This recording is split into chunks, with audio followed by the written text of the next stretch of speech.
I just want to go over some of the differences in our styles because these are questions that we get asked a lot. So we've basically got two groups.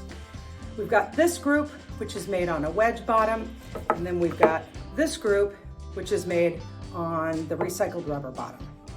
The biggest differences between these, this bottom, which is the wedge, doesn't have a lot of flexibility. All have a slip resistance. This is the texture on the bottom. I hope you can see that there. It's got a nice resistance, the texture makes a big difference, and just the material is good and solid. This is a covering on the wedge bottom. Again, not a lot of flexibility here. So if you're looking for a super flexible and cushioned shoe, you want to go with this one.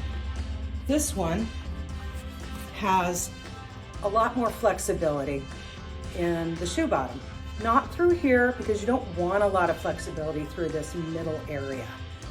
Pedorthically, you want it to be not flexible here, and flexibility here is fine. Slip resistance pattern, it still is made out of recycled rubber bottom, and it's got a great feel. This one has quite a bit more cushion, largely because of that bottom. Both of them have built-in arch support, and you can see the lace system, how it expands here. Those are the main differences, except for, let me just go over this. Rise from toe to heel on this style is about 1/2 inch. The rise from toe to heel on this style is a little bit less. It's about 1/4 inch. The questions that we're asked when we're asked about sandals and which style people should try.